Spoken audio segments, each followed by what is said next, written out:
Kau perlindunganku, Kau Tuhan, kekuatan dalam hidupku, penolongku dalam kesesakan. Kau gunung batuku dan pertahananku, Yesus, Kau kemenanganku. Mari sama-sama kita ucapkan Mazmur 91. Dalam lindungan Allah.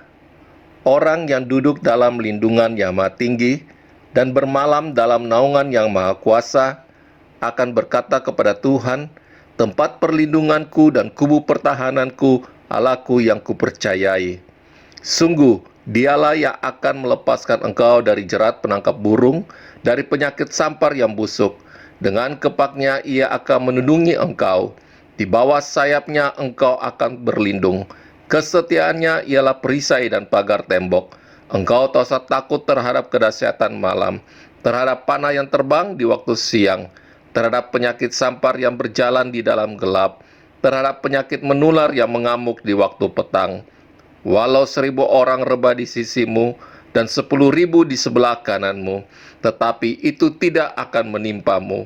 Engkau hanya menontonnya dengan matamu sendiri dan melihat pembalasan terhadap orang-orang fasik. Sebab Tuhan ialah tempat perlindunganmu, yang maha tinggi telah kau buat tempat perteduhanmu. Malapetaka tidak akan menimpa kamu, dan tulah tidak akan mendekat kepada kemahmu. Sebab malaikat-malaikatnya akan diperintahkannya kepadamu untuk menjaga engkau di segala jalanmu. Mereka akan menata engkau di atas tangannya, supaya kakimu jangan terantuk kepada batu. Singa dan ular tedung akan kau langkahi. Engkau akan menginjak anak singa dan ular naga. Sungguh, hatinya melekat kepadaku, maka aku akan meluputkannya. Aku akan membentenginya, sebab ia mengenal namaku. Bila ia berseru kepadaku, aku akan menjawab. Aku akan menyertai dia dalam kesesakan. Aku akan meluputkannya dan memuliakannya. Dengan panjang umur akan kukenyangkan dia, dan akan kuperlihatkan kepadamu keselamatan daripadaku. Amin. Kaulah kehidupanku, Kaulah pertahananku,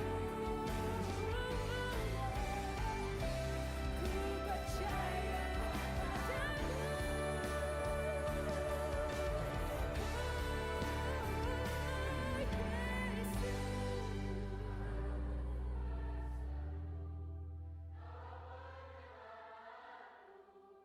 Terpujilah Kau Tuhanku,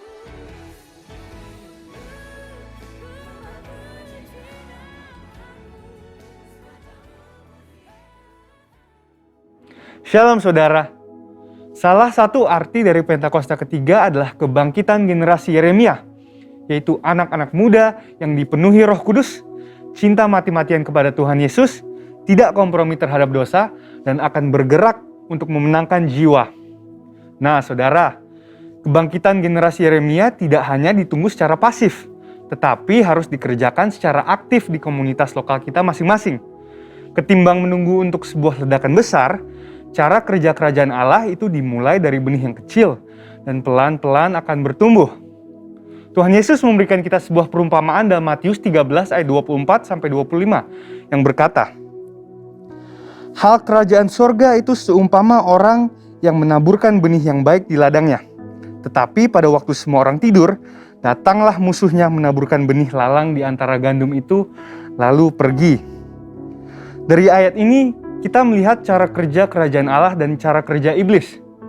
Tuhan menabur benih yang baik dan itu akan bertumbuh. Tetapi iblis juga tidak tinggal diam. Iblis bekerja dengan menaburkan benih yang jahat yang diilustrasikan oleh lalang sebagai kontra dari benih yang baik yang diilustrasikan oleh gandum. Dengan demikian, dapat kita katakan bahwa di era Pentakosta ketiga ini, ketika Tuhan menabur benih yang baik, yaitu kebangkitan generasi Yeremia, maka iblis akan juga menaburkan benih yang buruk untuk menghancurkan rencana Tuhan atas generasi ini. Berdasarkan lensa pemahaman Matius 13 ayat 24-25 terkait prinsip kerja si iblis, maka kita akan mengerti bahwa kalau hari-hari ini kita melihat iblis secara gencar menaburkan benih yang tidak baik kepada generasi muda, sehingga mengakibatkan anak-anak muda terjerumus dalam kehidupan yang berdosa atau yang sangat bertolak belakang dengan karakteristik generasi Yeremia, itu artinya iblis mengetahui bahwa Tuhan sedang mengerjakan sesuatu yang dahsyat. Tuhan sedang menabur benih yang baik, yakni kebangkitan generasi Yeremia. Sekarang, pertanyaannya bagi generasi Yeremia adalah, di manakah posisi kita sekarang? Apakah hidup kita lebih condong mengikuti arus dunia atau Tuhan?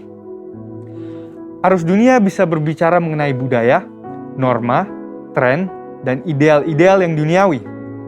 Tapi sebagai orang percaya, kita diingatkan untuk memikirkan perkara-perkara yang di atas dan bukan yang di bumi.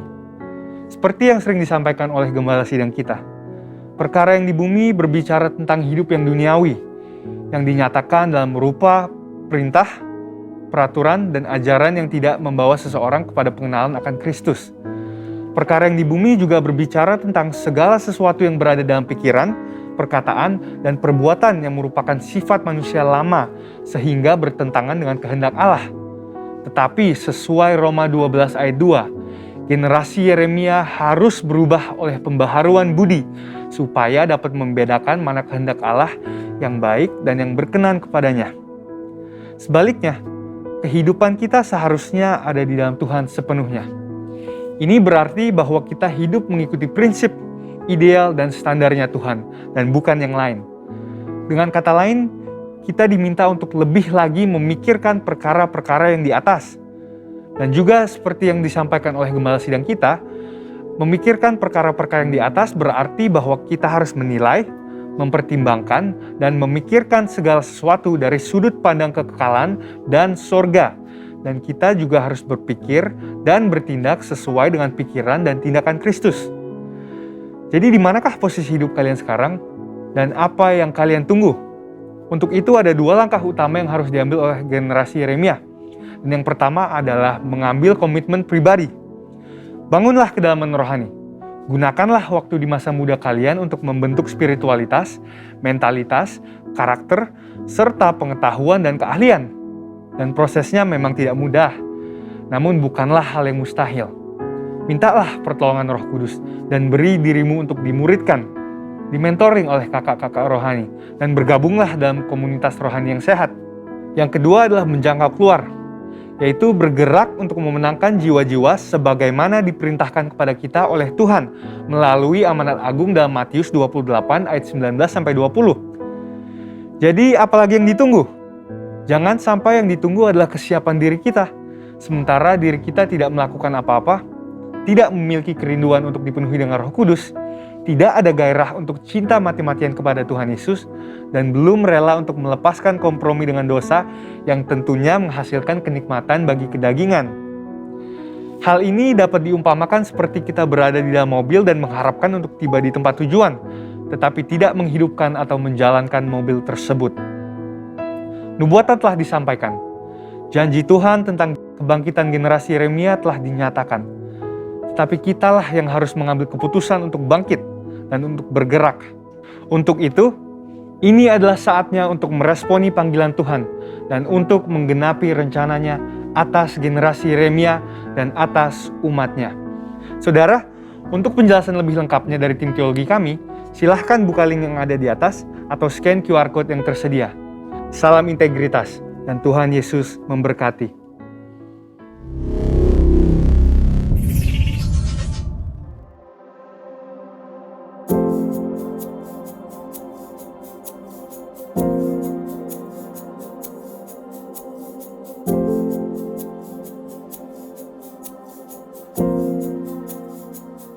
I need you more than yesterday. I need you more than words can say. I need you more than ever before. I need you, Lord. I need you, Lord.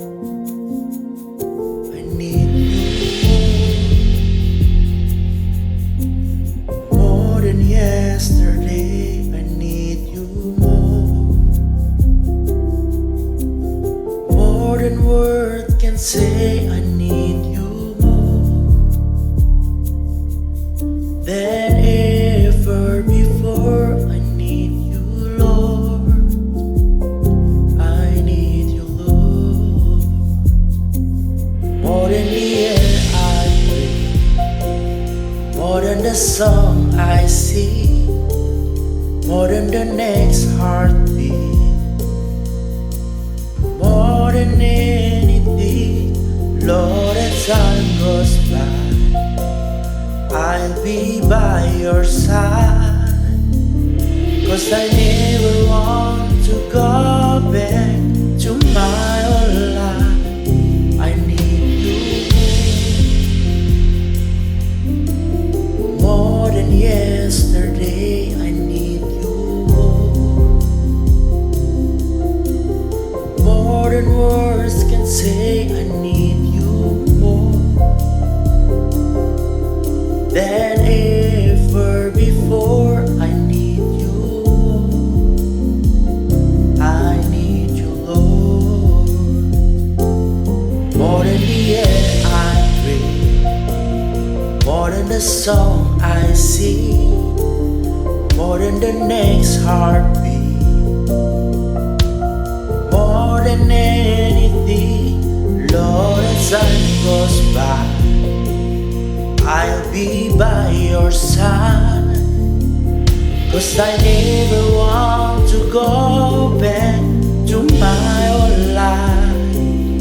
More than the air I breathe, more than the song I sing, more than the next heartbeat, more than anything. Lord, as time goes by, I'll be by your side, 'cause I never want to go back to my old life. I need you more than yesterday. I need you more than words can say. I need you more than ever before. I need you, Lord. I need you, Lord. Lord, I need you. Oh, I need you. Every hour I need you. My one defense, my righteousness. Oh God, how I need you. Lord, I need you. Oh, I need you. Every hour I need you. My one defense, my righteousness. Oh God, how I need you. Lord, I need you. Oh, I need you. Every hour I need you. My one defense, my righteousness. Oh God, how I need you. Lord, I need you. Oh, I need you. Every hour I need you. My one defense, my righteousness. Oh God, how I need you.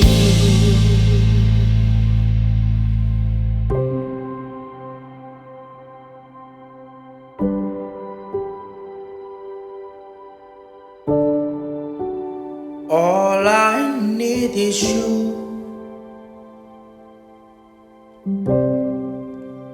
All I need is you, Lord. Is you, Lord. All I need is you.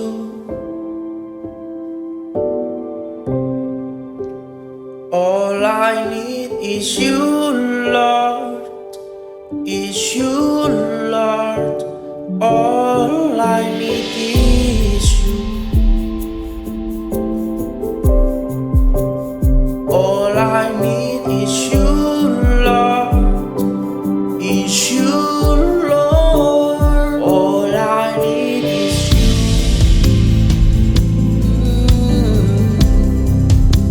All I need is you, Lord. Is you, Lord.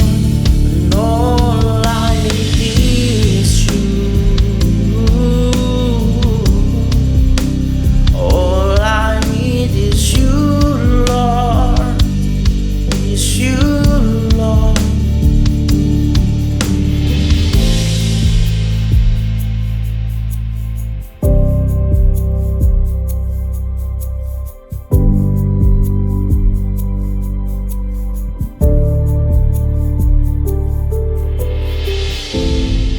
Saya Pendeta Yohan Lumoindo mengucapkan selamat ulang tahun bagi jemaat GBI Words of Wisdom GBI Wow ya, dari gembala, sahabat saya, suami istri, dan juga seluruh koordinator pelayan Tuhan dan seluruh jemaat Tuhan. Kiranya di ulang tahun yang ketiga Tuhan menganugerahkan kelimpahan di dalam segala hal yang tentunya menguatkan dan meneguhkan jemaat semua. Tuhan Yesus memberkati, haleluya, amin. Shalom bagi jemaat GBI Words of Wisdom, GBI Wow. Kita akan mendengarkan firman Tuhan, tapi sebelumnya kita berdoa terlebih dahulu. Bapa di sorga, Bapa yang kami panggil dan kenal di dalam nama Tuhan kami Yesus Kristus, terima kasih untuk segala sesuatu yang Engkau anugerahkan bagi kami, khususnya kehidupan, nafas, kesehatan, bahkan kecukupan di dalam segala hal. Lebih dari itu kami juga akan menikmati sebagian dari perkataan firman-Mu, berkata-kata Engkau Tuhan, kuasai isi hati kami yang terdalam, dan biarlah firman-Mu menegur kami, menguatkan, meneguhkan, bahkan memberkati kami, supaya ketika kami selesai mendengarkan firman-Mu, kami boleh berjalan dengan kepala tegak untuk melanjutkan kehidupan kami. Di dalam nama Tuhan Yesus Kristus, kami sambut firman-Mu, haleluya, amin. Terima kasih buat Tuhan Yesus tentunya yang mengundang saya. Terima kasih juga buat tuan rumah dan juga seluruh koordinator pelayan Tuhan dan jemaat Tuhan yang dikasihi Tuhan dimanapun Anda berada. Nah, firman Tuhan pada saat ini saya ambil di dalam 1 Raja-Raja pasalnya yang ke-18. 1 Raja-Raja pasalnya yang ke-18 ayat yang ke-17 sampai dengan ayatnya yang ke-22. Kita akan baca bersama-sama saudara. 1 Raja-Raja pasal yang ke-18 dimulai dari ayat yang ke-17 sampai dengan ayat yang ke-22. Begini firman Tuhan, segera sesudah Ahab melihat Elia, ia berkata kepadanya, "Engkaukah itu yang mencelakakan Israel?" Jawab Elia kepadanya, "Bukan aku yang mencelakakan Israel, melainkan engkau ini dan kaum keluargamu. Sebab kamu telah meninggalkan perintah-perintah Tuhan, dan engkau ini telah mengikuti para Baal. Sebab itu suruhlah mengumpulkan seluruh Israel ke Gunung Karmel, juga nabi-nabi Baal yang 450 orang itu, dan nabi-nabi Asyera yang 400 itu, yang mendapat makan dari meja istana Izabel." Ayat 20, Ahab mengirim orang ke seluruh Israel, dan mengumpulkan nabi-nabi itu ke Gunung Karmel. Lalu Elia mendekati seluruh rakyat itu dan berkata, "Berapa lama lagi kamu berlaku timpang dan bercabang hati? Kalau Tuhan itu Allah, ikutilah dia, dan kalau Baal, ikutilah dia." Tetapi rakyat itu tidak menjawabnya sepatah kata pun. Lalu Elia berkata kepada rakyat itu, "Hanya aku seorang diri yang tinggal sebagai nabi Tuhan. Padahal nabi-nabi Baal itu ada 450 orang banyaknya." Kendala kita di dalam menghadapi persoalan dan masalah adalah ketika kita berpikir kita adalah kaum minoritas, saudara, atau ada di dalam kesedikitan. Dalam artian kata, kita melihat lawan kita melihat rival kita, itu begitu banyak. Jadi mayoritas atau majority. Alkitab katakan di ayat yang ke-22, lalu Elia berkata kepada rakyat itu, "Hanya aku seorang diri." Pernahkah Anda mengalami hal seperti itu? Saya pun juga pasti pernah mengalami hal yang seperti itu. Merasa sendirian, being abandoned by people, sometimes abandoned by God. Mungkin kita akan berkata, ditinggalkan oleh Tuhan, Pak. Kita memiliki perasaan itu, saudara. Seperti rasanya kita berdoa, kita meminta kepada Tuhan, dan itu tidak dikabulkan dan terkabulkan. Dan kita merasa, saya sudah ditinggalkan oleh Tuhan. Sebetulnya tidak seperti itu. Elia mengatakan hal seperti ini karena sudah dikuatkan oleh Tuhan. Dia atau Allah itu sendiri menyuruh Elia untuk melakukan dan berjalan dan ada di dalam rencana Tuhan yang indah itu. Dan di hadapan orang banyak, di hadapan orang Israel dia katakan seperti itu. Apa katanya? Saya ulang sekali lagi, hanya aku seorang diri yang tinggal sebagai nabi Tuhan. Dia berposisi sebagai nabi Tuhan, sedangkan lawan dia adalah 450 nabi Baal. Saudara. Anda bisa bayangkan bonyok itu, saudara, sehebat-hebatnya orang, ya, sehebat-hebatnya manusia, 1 lawan 450 itu bonyok, saudara, hancur dengan ilmu apapun itu, bela diri apapun. Biasanya orang menang dengan dikeroyok 4, 5, 8, bolehlah kita katakan seperti itu. Tetapi kalau sudah 20, 50, 70, 450, saya mau katakan buat Anda tidak ada harapan. Tetapi di dalam Tuhan itu bisa dijungkir balikan. Dan kita tahu di akhir cerita bahwa Elia adalah pemenangnya, Elia adalah juaranya. Elia adalah pribadi yang boleh keluar dan seluruh nabi Baal itu musnah, saudara, binasa, saudara. Dan hari-hari ini kita juga menghadapi kendala seperti itu. Tetapi jangan berkecil hati hanya karena kita minoritas, kita cuma sendiri, kita nggak punya modal yang cukup, kita nggak punya keahlian, kita nggak punya latar belakang yang baik, pendidikan kita apalah, kita nggak punya pengalaman yang cukup. Saya mau katakan buat Anda, one man plus Jesus is majority. 1 orang bersama dengan Yesus mayoritas itu, saudara. Seringkali kita melihat lawan kita, tapi sedikit sekali kita melihat Tuhan kita yang akan membantu, menolong, dan berperang ganti kita. Ini kendala yang dihadapi oleh orang banyak. Dan saya bisa melihat di sini bahwa itu tidak menjadi kendala bagi Elia yang sudah dipulihkan oleh Tuhan. Tuhan yang berjalan bersama dengan dia, Tuhan yang menyuruh dia, Tuhan yang menetapkan, memilih dia. Bukankah hal itu juga terjadi dalam kehidupan saya dan Anda? Tuhan yang telah memilih kita, Tuhan yang menetapkan kita, bahkan Tuhan yang berjalan bersama dengan kita. Kalau kita melihat lagi di ayat yang ke-17, seringkali kesalahan itu terjadi di dalam kehidupan kita adalah seperti ini. Segera sesudah Ahab melihat Elia, ia berkata kepadanya, "Engkaukah itu yang mencelakakan Israel?" Ya, seringkali orang menuduh, bukankah engkau yang melakukan hal itu? Bahkan bukan hanya orang, tetapi kuasa kegelapan menuduh kita. Dan kita ada di dalam satu kesalahan. Ya, sebagai manusia kita bisa melakukan kesalahan. Tetapi kalau dituduh terus, akhirnya kita akan mengalami satu degradasi, saudara. Kita akan mengalami satu stres yang dalam. Dan kita berkata, kayaknya nggak ada peluang buat kita, kayaknya nggak ada jalan, nggak ada pengampunan buat kita. Dan akhirnya kita biarkan diri kita seperti itu tergeletak. Firman Tuhan katakan, kita bisa jatuh tapi tidak akan sampai tergeletak. Amin, saudara. Kenapa demikian? Karena tuduhan-tuduhan seperti itu membuat kita menjadi lemah, dilemahkan kita. Tapi Elia yang mendapatkan tuduhan seperti itu, dia berbalik. Dia tidak terlena, dia tidak merasa, oh iya saya yang mencelakakan, tidak. Alkitab katakan di ayat yang berikut, di ayat yang ke-18, jawab Elia kepadanya, bukan aku yang mencelakakan Israel, melainkan engkau ini dan kaum keluargamu, sebab kamu telah meninggalkan perintah-perintah Tuhan. Alasan yang kuat, kenapa seringkali kita lemah? Karena kita meninggalkan itu, meninggalkan hukum Tuhan. Di dalam hukum Tuhan ada perintah, saudara. Dan perintah itu harus dilaksanakan. Mau mudah, setengah sulit sekalipun, kita harus lakukan dan laksanakan itu. Bukan hanya menjadi seorang anak Tuhan, sebutan dan jabatannya saja. Bukan sebagai hanya menjadi hamba Tuhan yang melayani, hanya jabatan saja itu. Menjadi evangelis, menjadi penginjil, dan itu terhormat, saudara.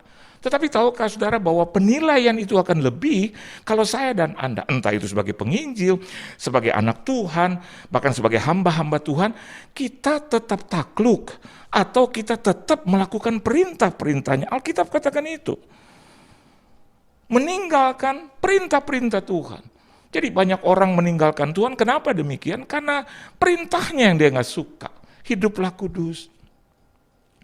Berikan persembahan, memberikan tubuhmu menjadi persembahan yang hidup, yang kudus, ya, yang berkenan di hadapan Tuhan. Dan kita merasa, untuk hal yang seperti itu aku tidak bisa melakukan. Hormatilah bapak ibumu, untuk hal yang seperti itu aku nggak bisa. Kasihilah istrimu, aduh itu berat. Tunduklah kepada suami, itu sesuatu yang tidak mudah Pak Pendeta. Atau kita berkata seperti ini, beribadah, bukankah ibadah itu hati saja? Loh kalau hanya cuma hati saja, saya mau katakan buat saudara, ada dua institusi yang dihormati oleh Tuhan. Yang pertama adalah gereja, saudara.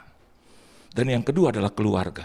Dan selalu disebutkan di dalam kebenaran firman Tuhan. Ya, gereja dan juga keluarga. Ini yang memotivasi saya dan Anda untuk tetap melakukan perintah-perintah itu. Ada banyak orang melakukan perintah tetapi dia meninggalkan gereja. Ada banyak orang melakukan perintah terlihat seperti itu tapi meninggalkan keluarga. Tidak seperti apa yang kata Yesus, engkau akan meninggalkan keluargamu, laki-laki harus meninggalkan keluarga bersatu dengan istrinya. Bukan yang seperti itu. Tetapi dia tidak menjadi berkat bagi keluarga. Dia tidak menjadi berkat di gereja. So what for? And for what? Hidup seperti itu, seperti apa itu? Dan saya yakin dan percaya menjadi tidak berguna.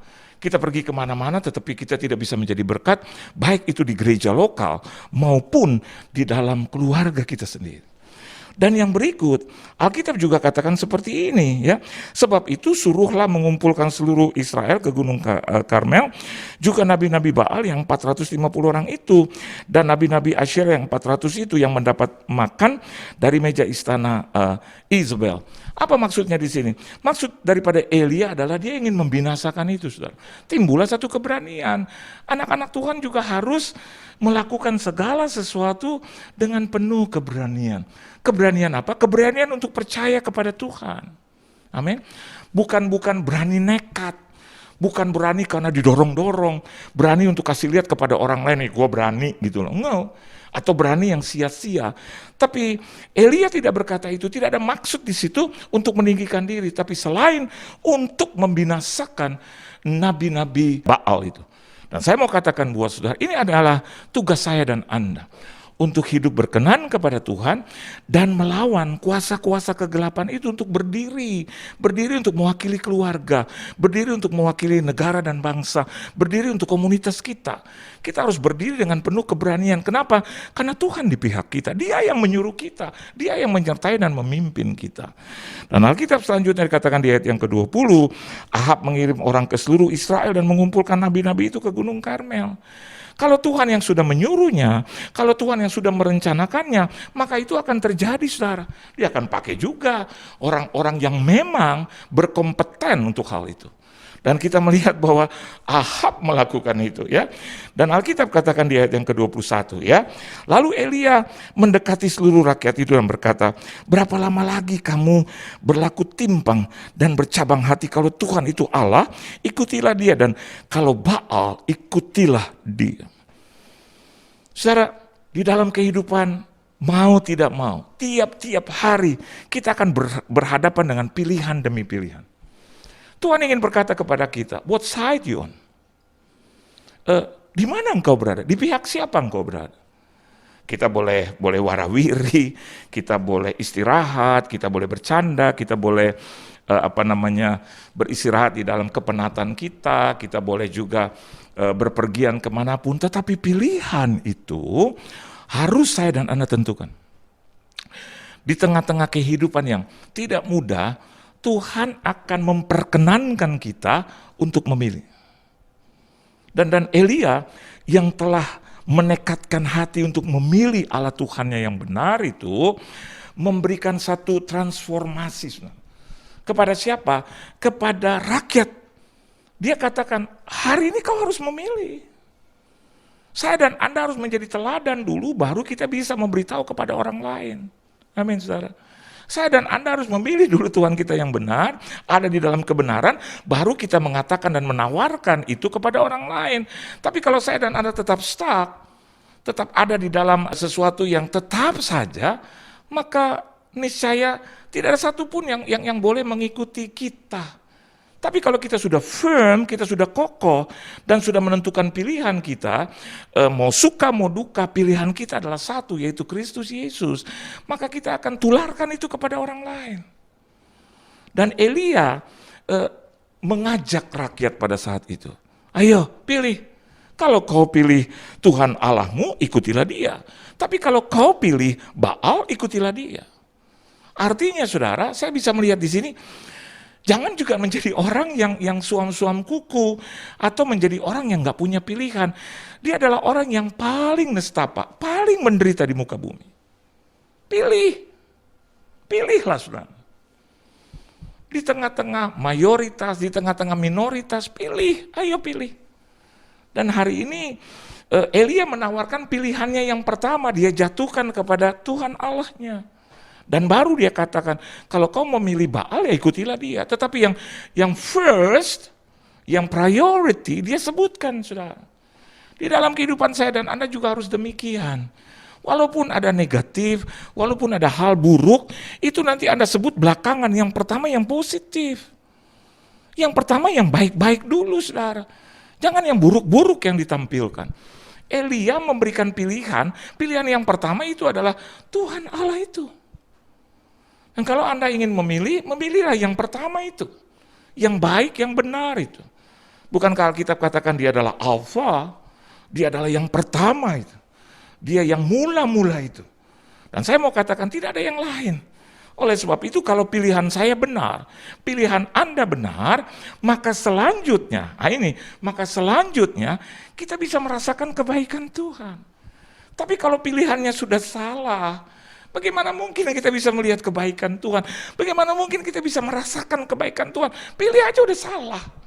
Pilih pekerjaan sudah salah, kedagingan yang timbul. Pilih jodoh udah salah, kedagingan lagi yang timbul. Pilih apapun salah, karena cuma lihat duniawinya aja gitu. Lihatnya cuma daging aja terus menerus. Hanya buat keuntungan sesaat terus menerus. Pilihan itu ada perjuangan. Pilihan itu ada hal yang menyakitkan. Dan ketika Anda memilih Tuhan, enggak selamanya terus baik, senang, tidak. Ada tantangannya, saudara. Dan ketika dia memilih Allah yang benar itu, Elia akan menghadapi tantangan. Tantangannya apa? 450 Nabi Baal. Dan itu tidak mudah. Tadi saya katakan bonyok dia. Tapi dia udah pilih yang mana. Bukan hanya yang baik, tapi dia pilih yang benar. Nah saudara tahu, awal permulaan ketika Tuhan itu memerintahkan kepada Elia sudah merasakan dulu kebaikan Tuhan. Amin saudara. Jadi kalau kita melihat 450 Nabi Baal itu dibinasakan sesaat dengan begitu mudah, itu karena campur tangan Tuhan. Elia hanya berdiri, Elia hanya berkata-kata, but the rest, kata the rest ini bukan sisa. Saya mau katakan selebihnya. Apa selebihnya? Hal-hal yang tidak bisa dilakukan oleh Elia, di situ Tuhan bekerja. Ya. Jangan mengartikan bahwa rest itu sisa. No, tapi the rest selebihnya. Jadi yang lebih-lebih, yang mulia-mulia, yang agung-agung, yang dahsyat-dahsyat itu, yang besar-besar itu Tuhan yang melakukannya. Bukan kita, bahkan Alkitab katakan kita diberkati pada saat kita tidur. Saudara. Itu sudah menerjemahkan betapa sempurnanya Tuhan kita. Anda mau tahu Tuhan kita yang sempurna? Kita baca dulu kebenaran firman Tuhan di dalam 1 Raja-Raja pasal yang ke-17. Kenapa Elia memilih Tuhan yang benar, Allah yang hidup itu di dalam kehidupan dan dalam peperangannya, ya. Kita melihat 1 Raja-Raja pasal yang ke-17, ya. Ayat yang pertama. Alkitab katakan begini, yang pertama, lalu berkatalah Elia orang Tisbe dari Tisbe Gilead kepada Ahab, demi Tuhan yang hidup Allah Israel yang kulayani. Dia katakan itu. Jadi yang pertama, kenapa engkau harus memilih Tuhan Allahmu? Kenapa kita harus memilih Kristus Yesus sebagai Tuhan? Jawabannya sederhana, karena dia adalah Tuhan yang hidup, bukan yang mati. Halo, kita masih hidup, harus pilih Tuhan yang hidup, jangan yang mati. Jangan yang patung-patung, jangan yang hanya kata orang gitu loh. Elia langsung menantang kepada nabi-nabi Baal itu. Dia bilang, serukan kepada Tuhanmu, serukan supaya dia bisa menjilat itu korban bakaranmu. Tidak terjadi apa-apa, saudara. Tapi Elia dengan kuasa yang dari tempat maha tinggi bisa melakukan itu. Dan api itu menjilat korban bakarannya. Kenapa? Karena Elia punya Tuhan yang hidup, bukan Tuhan yang mati. Saya punya Tuhan yang hidup. Saya punya Tuhan yang saya bisa andalkan. Dia hidup dalam kehidupanku. Oleh sebab itu, ketika Anda sedang hidup, jangan jadi seperti orang mati. Sebentar-sebentar mengeluh, sebentar-sebentar berpenyakitan gitu loh. No, Anda harus bersuka cita gitu. Di tengah-tengah kegalauan, di tengah-tengah kesunyian, Anda harus bawa berita yang baik, berita yang hidup, bukan berita yang mati. Di tengah-tengah kesunyian, Anda harus bangkitkan itu. Anda harus katakan apa? Kata-kata yang menyukacitakan, bukan kata-kata kematian. Ada hamba Tuhan, hari-hari ini khotbahnya tentang kematian demi kematian. Saya mau katakan buat saudara, kita akan mati. Tapi yang jauh lebih penting, bagaimana kita hidup. Itu yang penting. Loh, kok di dalam kehidupan kita pikirkan kematian lagi, kematian lagi, kematian. Bukankah saya dan Anda menghidupkan kasih karunia yang hidup itu? Kita nggak tahu kapan kita mati, tapi selama kita masih hidup, kita harus mempermuliakan Tuhan yang hidup, bukan yang mati. Saya dan Anda harus bekerja, saya dan Anda harus bergerak, saya dan Anda harus melakukan hal-hal yang positif. Kita harus beribadah, saudara. Kita harus memuliakan Tuhan. Kenapa demikian? Elia pilih Tuhannya. Tuhan Allah yang hidup. Oleh sebab itu dia katakan, demi Tuhan yang hidup. Tuhannya siapa? Allah Israel. Siapa Israel? Saya dan Anda Israel rohani. Siapa dia? Yang ku layani, yang kau layani itu. Yang kau sembah itu, yang aku sembah itu. Dialah Tuhan yang hidup. Dia mampu menjawab saya. Dia mampu menjawab doa Anda. Dia mampu bergerak. Dia mampu menyembuhkan penyakit kita. Dia mampu melayani kita, saudara. Dia mampu menjawab. Bahkan dia mampu untuk memberikan kita bukan hanya kebutuhan, tapi juga kerinduan, saudara. Banyak orang berkata, ya Tuhan memberikan kebutuhan. No, dia juga bisa memberikan dan menjawab kerinduan, keinginan kita. Anda mau jodoh yang seperti apa? Anda mau pekerjaan yang seperti apa? Tanyailah Tuhan yang hidup. Dan yang kedua, bukan hanya Tuhan yang hidup yang dimiliki oleh Elia, tetapi Alkitab juga katakan di ayat yang kedua, kemudian datanglah firman Tuhan kepadanya. Tuhan yang berfirman atau Tuhan yang berkata-kata. Amin, saudara. Jadi bukan Tuhan yang diam. Tuhan yang menjawab doa. Tuhan yang menjawab kegalauan kita. Dalam bentuk apa? Firman-Nya. Dan siapa itu firman-Nya? Kristus Yesus. Saya dan Anda harus kenal Tuhan kita, Kristus Yesus. Pada mulanya adalah firman. Firman itu bersama-sama dengan Allah. Karena firman Tuhan itu adalah Allah. Karena firman itu adalah Allah. Berarti Kristus adalah Tuhan itu sendiri. Jangan galau lagi, saudara. Dimanapun Anda berada, kalau ditanya tentang Kristus, bingung gitu loh. Terus tanya bagaimana kelahirannya, bingung gitu.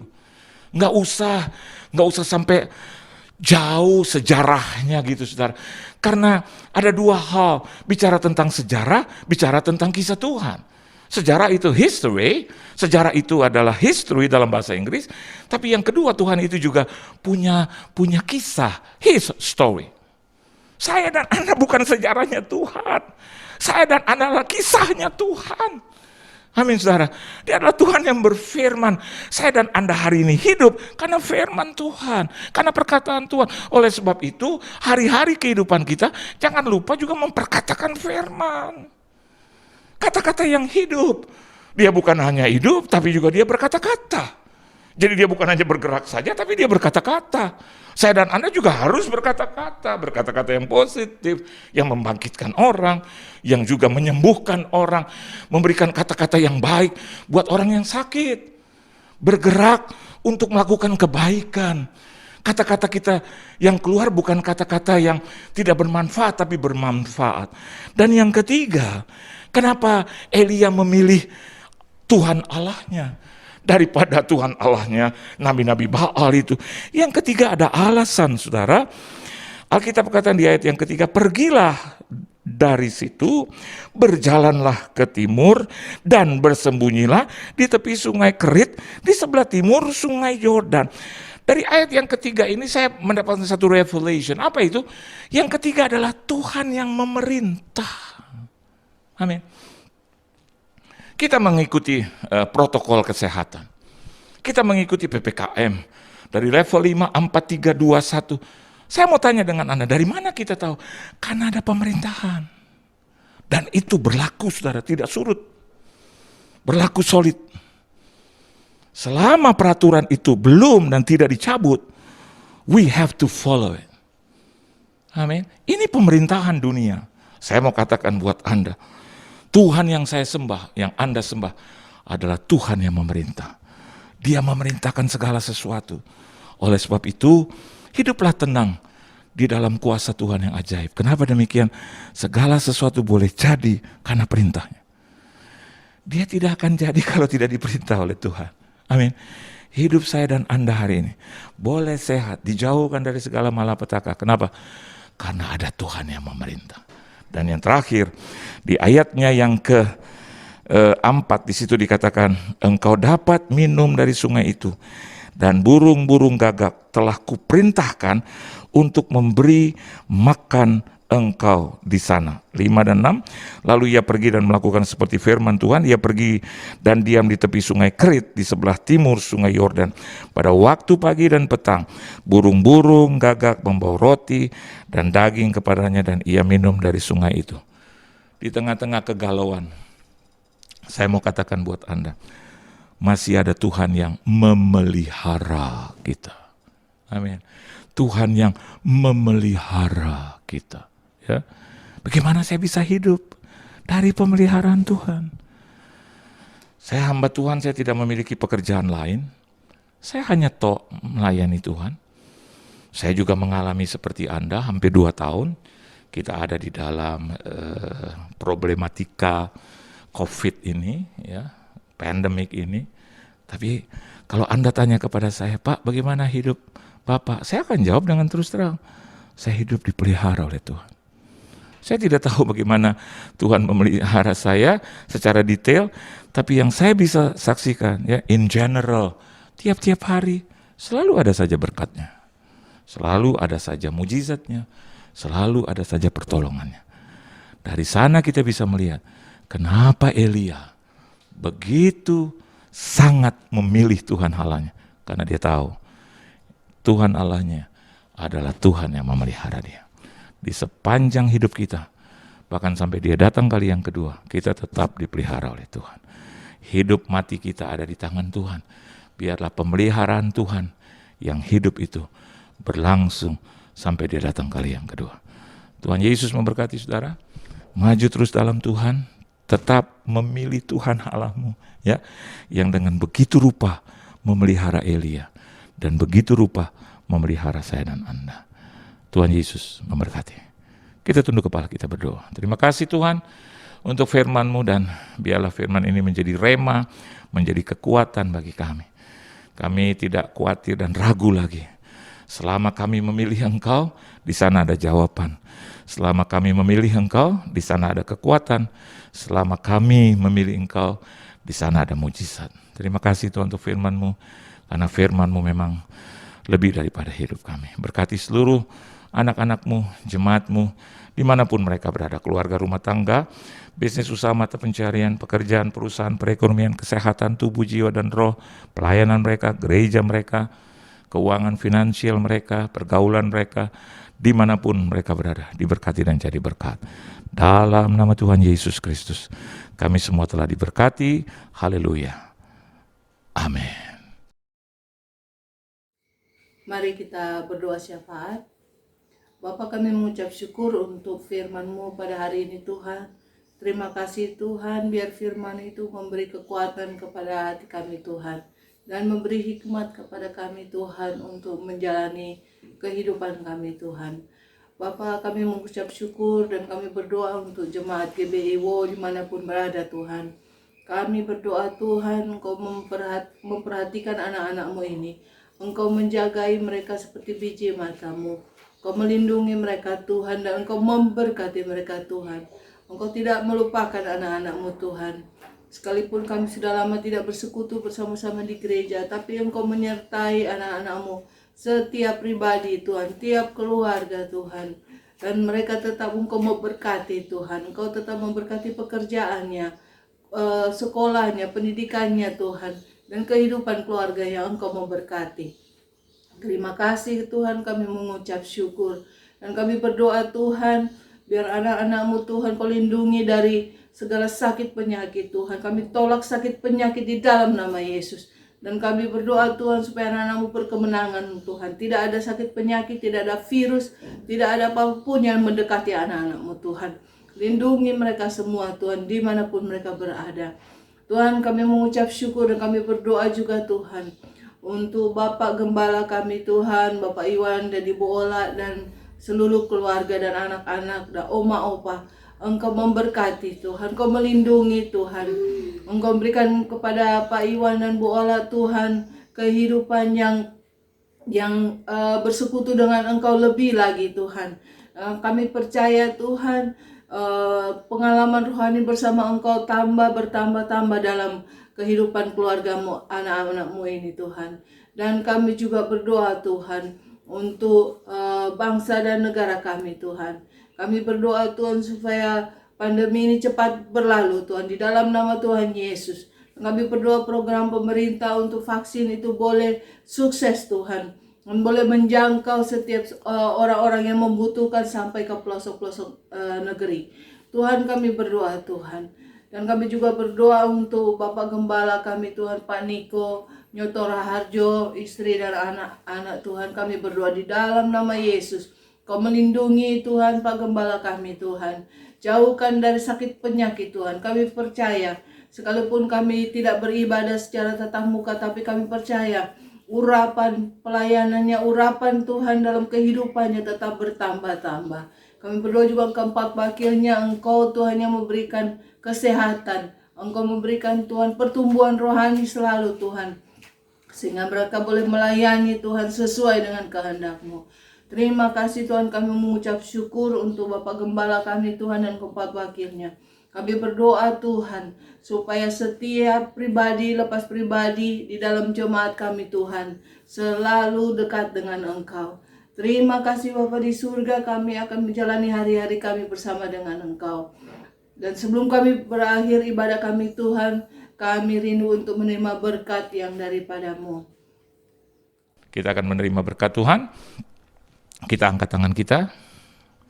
Terima kasih Tuhan untuk firman-Mu. Dan pada akhirnya kami akan menerima berkat daripada-Mu. Kita angkat tangan kita, biarlah berkat daripada Allah Bapa, kasih sayang dari anak yang tunggal Tuhan kita Yesus Kristus, persekutuan yang manis dalam Roh Kudus menyertai hidup kita mulai hari ini bahkan sampai selama-lamanya. Sampai Tuhan Yesus Kristus datang kali yang kedua. Dan biarlah apa saja yang kita kerjakan boleh berhasil dan beruntung. Di dalam nama Tuhan Yesus Kristus. Semua yang percaya katakan amin. Tuhan Yesus memberkati.